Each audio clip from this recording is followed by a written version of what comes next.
Hello, this is Debra Cohen with a story and a song.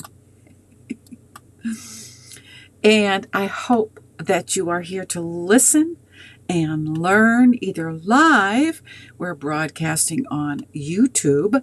The channel is at Jewish Rock Music. And on Instagram, my handle there at DebraCohenMusic.com. The dot is spelled out DOTCOM. And also on LinkedIn, if you can find me. So today's topic is something that I'm studying more about. I discovered this new poet, Novalis, and I'm using his quote on all my stationery because it's so me. You know, he starts out by saying, every disease or illness is a musical problem. Now, if you want to hear the rest of that quote, you'll have to stick around after this brief message. Hello, this is A Story and a Song with Debra Cohen, sharing music from the 80s new wave genre to music for TV, film, and movies, as well as praise music suitable for Jewish and Christian soft rock. I share the story behind the recording of each song, as well as wisdom teachings from rabbinic sages and health topics for better senior living in the land of Florida. Please share this podcast and help it grow. Thank you. DebraCohenMusic.com.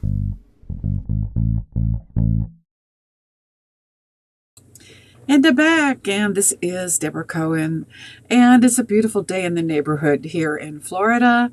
It's November 24th, 2024, and I see that Ben-Hur Christian, Shalom. Shalom Ben-Hur. I don't know how you say it, Ben-Hur Christian. Shalom. He's on YouTube. Thank you for listening. And I am going to talk about the healing powers of music, or music as a vessel for healing. Okay, so I came across this poet, and it was quoted in this book I'm reading. And yes, if I tell you the name of the book, then I might lose my place. So I'll try to remember to tell you at the end of this broadcast. Okay, so recall the words of the poet, that every illness is a musical problem, and every treatment or cure has a musical solution. Now, when I heard that or read it, I took it literally because I have experienced physical, mental, and spiritual healing while singing praises to our Creator. But the question is, was it the music, or was it the Creator, or was it both? Put your answer in the chat if you'd like, and I'll read it out loud during this podcast, a story and a song. So let's continue on with this thought-provoking question. The skill lies in finding the solution, that alchemy, that combination of tones, durations, and volume that will help the body and the brain along in their natural, evolutionarily developed healing processes. That's what I'm talking about. We all need healing. We might be in the peak of health. I've heard of fitness people, jocks they call them, that lift a lot of weight and they die at an early age in the peak of fitness. So even they need healing. If it's not physically, because they're in the peak of fitness physically, then you also need to consider that a human being is not just a physical being. Why would somebody that's physically fit die in their 30s. You can come up with all kinds of reasons, but if you understand the anatomy of a human being, then you would understand that they are physical and spiritual. After all, when you go on and leave this planet, some people call it dying, but I call it going on to a higher living, then the physical body that you see in the camera goes back to the dust where it came from, the dirt. Oh, isn't that something to think that you're looking at an earth suit? That's what I call it. But something else that is also you lives on, and that something else sometimes needs healing. So that's what I'm talking about. Sometimes you need soul healing, spiritual healing, mental healing. Yes, let's see what Ben-Hur, King David, sings with music instruments to God. That's right. And when King David would play his instrument to King Saul, the spirit of heaviness left him, the king. And David was just at that time a shepherd boy that was summoned by the king to come play your instrument for me, because there was something about the music, a magic chord, something, someone. If you think about this, let's get on our thinking caps and think. Oh, let me just comment on Instagram. Okay, apparently I cannot post. Okay, all right. We are all budding scientists asking questions about the world, a process that started in early childhood, but that many of us unfortunately had trained out of us by well-intentioned but impatient parents, teachers, and older siblings. And I can vouch for that because I just wrote an essay this morning and submitted it to Zippy Media, which is a book company out in the West Coast in America. And I started writing about what it's like to be Jewish in relation to my second grade experience as a little child who was doing this book activity in the classroom, facing another student. We were paired off, and we were told as little children that we had to ask questions of each other about the book for the sake of learning, sort of like a yeshiva, right? Well, I apparently asked a question before we got started. I asked Mrs. Dolan some kind of a question because she was making a statement about the book that I didn't agree with, and so I just said something about my opinion. And she turned to me and she said, "You would make a good devil's advocate." Well, I was in the second grade and I thought, I don't even know what that is. My response was, what I heard her say is, I'm like one of the devil's children. You're a friend of the devil. And I just kind of took it to heart with every other thing that I didn't understand, because I was misunderstood. Are you like that? Have you ever been so inquisitive with your questions that people are like intimidated by you, or they get defensive because they think my questions are directed at them to make them feel less than, when all I'm doing is asking questions? What's wrong with asking questions? That's part of being Jewish. Okay, anyway. All right, so let's talk about this. Most people in the world today use music in some medicinal fashion. And most people know what music to reach for when they want to maintain or alter their mood state, which is, neuroscientifically speaking, a brain state. We know what combination of sound waves will change our brain waves. Our individual differences, however, cannot be ignored. It's not one size fits all. In other words, if I tell you from my own personal experience that if you turn on Led Zeppelin, you're going to want to clean the house. But you might say, that doesn't do anything for me. Or whatever. It doesn't have the same effect because we're not all the same. And, when I was younger in my 20s, I used to crank up Led Zeppelin on 10 as high as my stereo would go and drown out my neighbors because I felt better. But me, the same person, decades later, would not do that. It wouldn't give me the same effect as I had when I was in my 20s. Today, I would be more concerned about disturbing the neighbors and preserving my ears for hearing. Okay, so let's see now. There is no such thing as one-size-fits-all playlist for focus music, or serotonin music, if that's what you want to call it, or exercise music. But there do exist some general principles. In general, for instance, music that makes us want to exercise vigorously has a predictable and easily discernible beat. The tactus, they call it Tactus, low bass.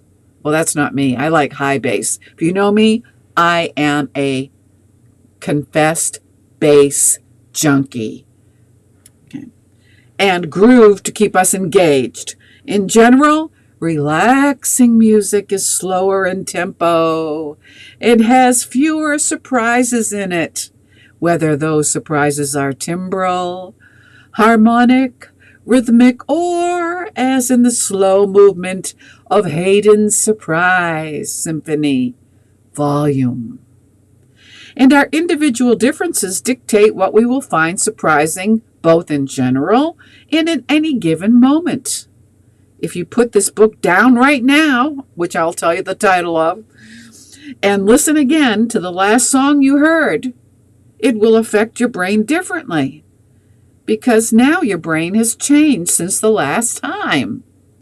Isn't that cool? We're not always the same unless you decide to stop growing, which a lot of people at my age, they do just decide. Hey, Willie Nelson's in the house at Instagram. Hey, Willie, I like your newest song there. It's about a leaves, nature or something. It really, I related to it. I don't know if that's the real Willie Nelson. There's a lot of people that support, they're fans and they have a celebrity page, but some of them go too far and they pretend to be the celebrity because they like all the attention. Okay. I wrote a song about that, actually.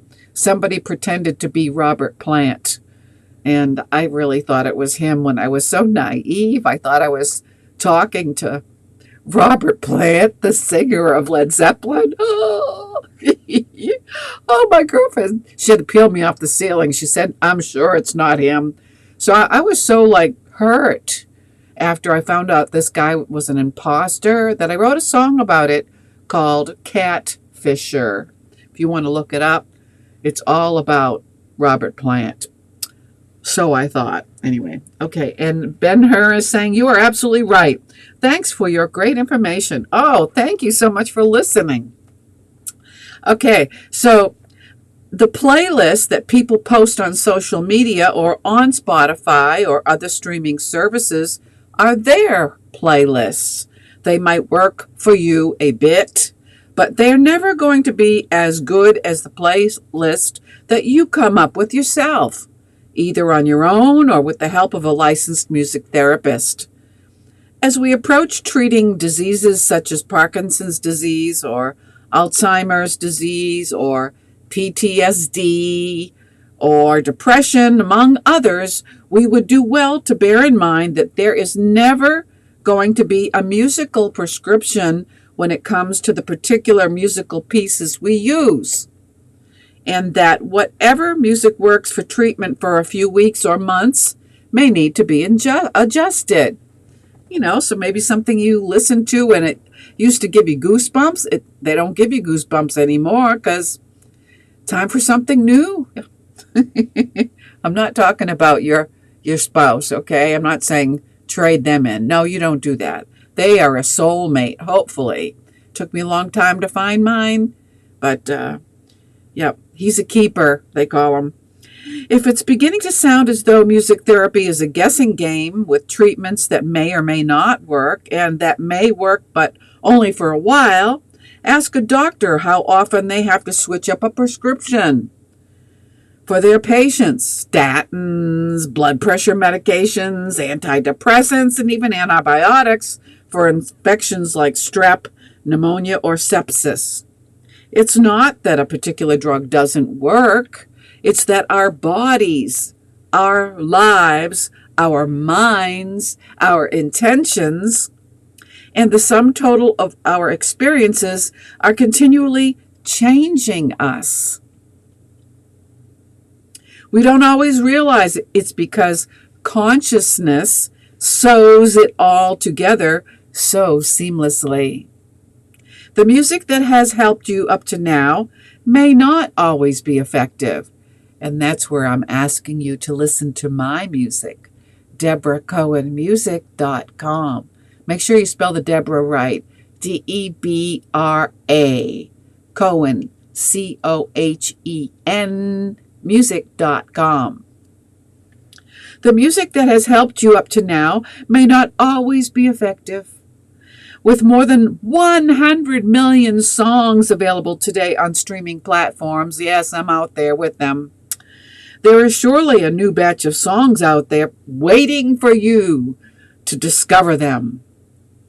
The very act of discovery is healthy, releasing dopamine and endogenous opioids and boosting the immune system.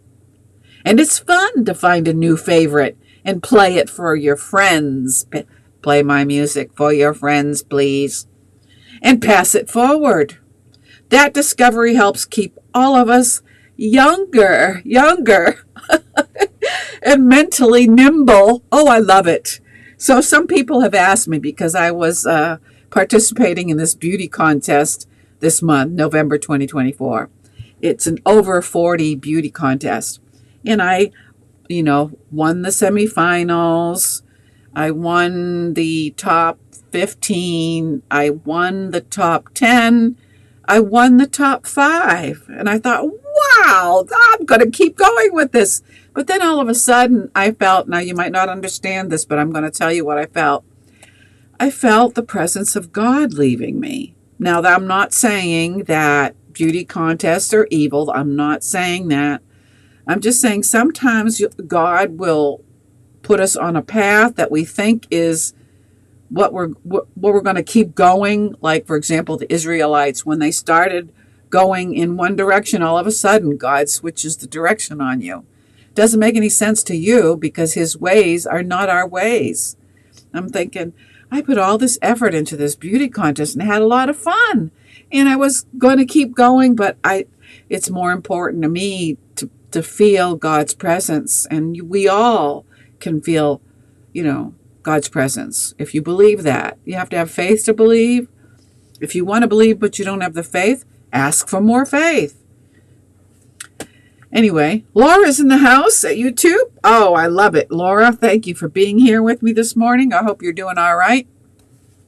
Along with Willie Nelson on Instagram and Ben-Hur on YouTube. Say hello to your neighbor on YouTube, Ben-Hur. Okay, so music treatment begins as an invitation to start exploring new music and feeling the joy of discovery. Yes, the joy. And so let's see. I'm going to take a little break and I'm going to put in a shameless plug for my book, and I'll be back with some closing notes, closing thoughts.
Okay, yes, that's the background music that I wrote for the song Catfisher, where I thought I was talking to Robert Plant online. Seriously? Come on, Deb. Okay. All right, so thank you for joining me, and we're going to wrap this up with a few more thoughts. This is from a website, keystoserenity.com. And I started out this broadcast by sharing a quote from this person that I'd never heard of, Novalis. But Novalis, he says a quote, and it just, when you hear something and you're like, wow, that's what I think. Well, here it is. This is what I think. Every disease is a musical problem. Its cure a musical solution. Whoa, that's what I talk about. That. What do you think that I have so much joy? I love to sing praise music, but I also write secular music, because you have to make a living as a musician, unless you want to have the day job. I've gone to the day job. Oh, I survived the day job, but I ended up with PTSD triggers. If you don't know about that, you can find it in a previous broadcast here. So let's just close with final thoughts here. How could one be so bold and reduce an illness to a musical issue? Maybe some of you are thinking that, right? What's she talking about? Okay. In fact, what the 18th century German poet meant to convey in such an inspiring manner, oops, I sounded like I come from Boston. I said manna. No, I'm not talking about manna from heaven. I'm talking about manner, okay? Manner, inspiring manner, was that every disease is a vibrational problem. Vibrational problem? That makes perfect sense, and here is why. Music is essentially made of vibrations, of resonance, of different sounds, frequencies, harmonies, and dissonances.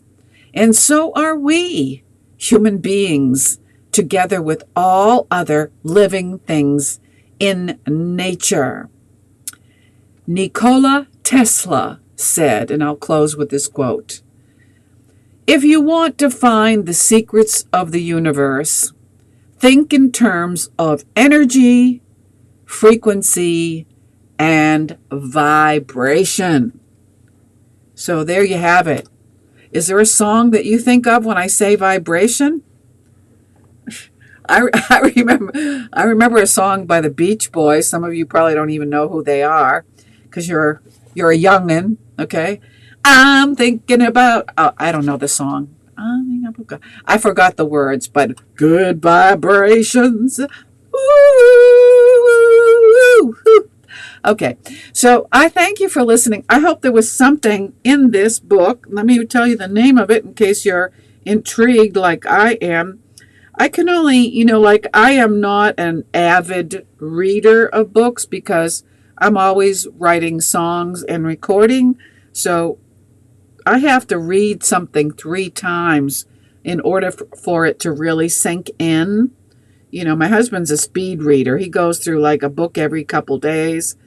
I'm like, I can't do that. I have to read a paragraph and chew on it and think about, what are they saying? What's the meaning of, what do they mean?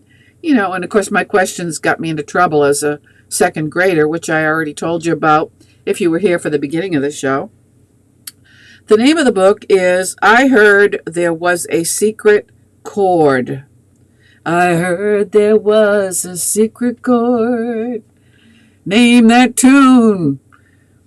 And the tiny quote under the book title, if I can expand the title here, Music and Medicine, something like that. I heard, just look it up, Daniel Levitin, it looks like, or something like that. It's too small. I can't see it. When I try to expand it on my phone, it goes to the next page. Come on, Kindle, get with it. Okay. So thank you very much for listening. I hope you enjoyed this.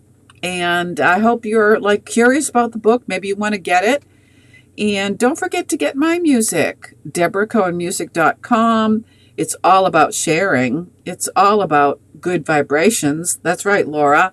It's all about feeling good through music. Like if you want to, there you go. Laura gets the gold star today. She answered the question first. What was the name of the song I was singing?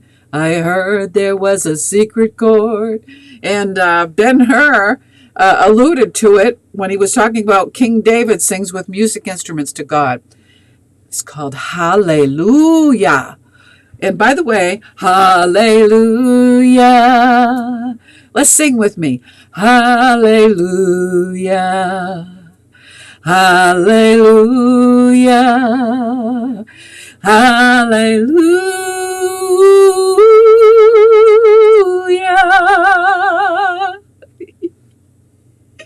Does that make you feel good? It gave me the chills. Not it. God gave me the chills. Okay, I hope to see you next week right here on A Story and a Song. And it broadcasts Sundays at 11:30 a.m. Eastern Time on YouTube, Instagram, and LinkedIn. Yay! Okay. Time to start the blame game. It's a hot matter.